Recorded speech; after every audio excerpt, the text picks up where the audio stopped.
This is VOA News, reporting by remote. I'm Joe Ramsey. Pope Francis returned to the Vatican on Wednesday, 11 days after colon surgery, starting a period of near total rest and rehabilitation expected to last at least 2 weeks. The 84-year-old pontiff left a Rome hospital unannounced, leaving by a side door and traveling through the city in a simple blue car with a small convoy of Vatican and Italian security. Photographers saw the Pope leave the hospital in a car with darkened windows after his staff had put a wheelchair in the trunk of a secondary vehicle. The Vatican did not officially announce that he had been discharged until he was back at the Vatican.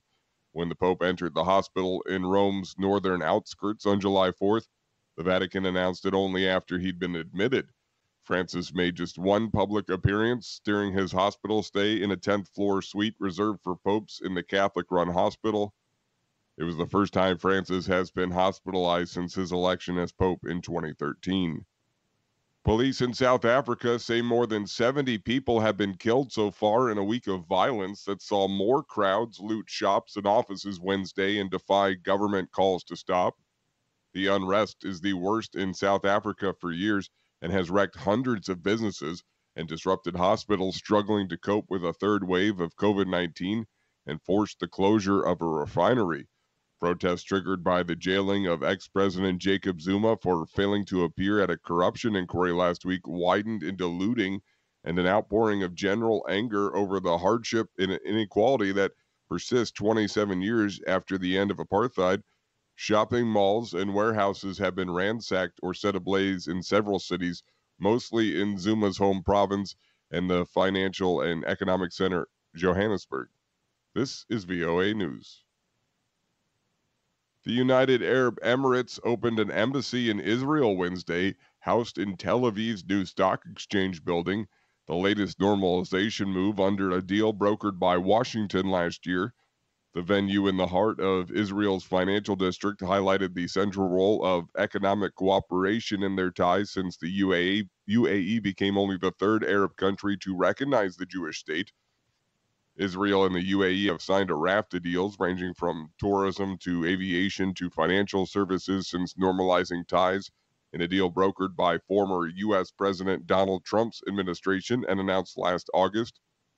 Wednesday's ceremony, held in the lobby of the Stock Exchange building 2 floors below the embassy, came after Israel Foreign Minister Yair Lapid made a landmark visit to the UAE last month, opening an embassy in Abu Dhabi and a consulate in Dubai.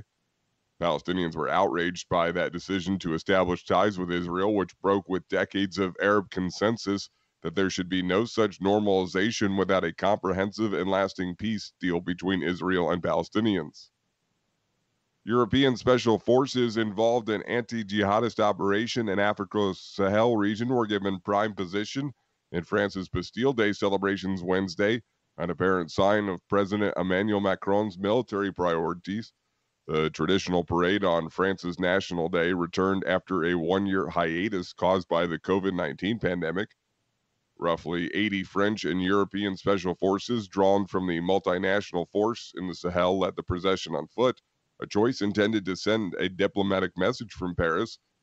Macron presided over the ceremony and announced a major drawdown of French troops in the Sahel region last month, and is now banking on his often reluctant European partners to send more troops to replace them. The holiday commemorates the storming of the Bastille prison in Paris in 1789, which kicked off years of revolution in France. Beijing says 9 Chinese workers were among 12 people killed Wednesday by a bomb attack in a northwestern area of Pakistan and is calling for severe punishment. But the Pakistan government blames the explosion on a gas leak. The bus was carrying around 40 Chinese engineers, surveyors, and mechanical staff to a hydropower dam construction site. Pakistan's foreign ministry said in a statement, quote, "The bus plunged into a ravine after a mechanical failure, resulting in a leakage of gas that caused the blast." But China's foreign ministry spokesman expressed shock and called it a bombing.